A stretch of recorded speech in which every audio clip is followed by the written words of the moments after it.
કતારગામ વિસ્તારમાં સુરત મહાનગરપાલિકા દ્વારા ગરીબ કલ્યાણ મેળાનું આયોજન કરવામાં આવ્યું છે। સુરત સાંસદ મુકેશ દલાલ અને મેયરના હસ્તે લાભાર્થીઓને સાધન સહાય વિતરણ કરાયું હતું।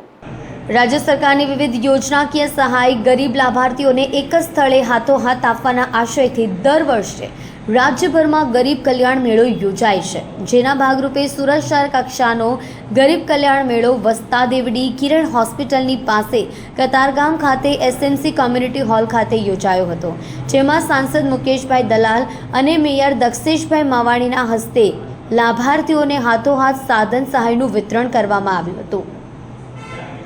ગરીબ કલ્યાણ મેળા પહેલા અને મેળા દરમિયાન તેમજ ત્યારબાદ કુલ 39,640 લાભાર્થીઓને 136 કરોડની સાધન સહાય અર્પણ કરવામાં આવી હતી।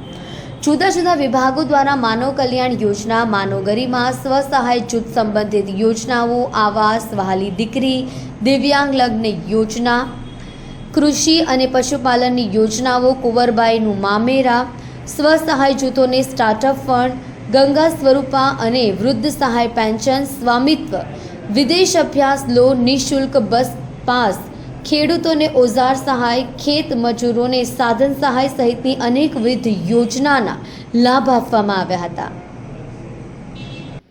ગરીબના કલ્યાણને સંકલ્પને સિદ્ધ કરવાના આજના મહાયજ્ઞમાં હું ગુજરાતના પૂર્વ મુખ્યમંત્રી તેમજ દેશના અત્યારના લોકપ્રિય વડાપ્રધાન શ્રી નરેન્દ્રભાઈ મોદી સાહેબના પથદર્શક શબ્દોના આપણે નવીન ઊર્જાને દિશા આપે છે।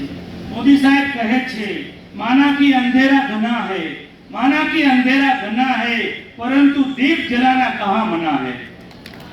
આજના કાર્યક્રમમાં ગરીબોના ઘરનો દીવો પ્રગટાવવાનો આજે નિરંતર પરંપરા છે, એ આજે જાળી રાખે છે। ભારતના સુવર્ણ યુગ માટે શિક્ષકનો દીવો પ્રગટાવવો હોય, સ્વસ્થ ભારતના નિર્માણ માટે આરોગ્યનો દીવો પ્રગટાવવાનો હોય, દિવ્યાંગોને આત્મનિર્ભર માટે આત્મનિર્ભર બનાવવા માટે દીવો પ્રગટાવવાનો હોય, આમ આત્મનિર્ભર ભારતના સંકલ્પને સિદ્ધ કરવા માટેનો પણ દીવો પ્રગટાવવાનો હોય।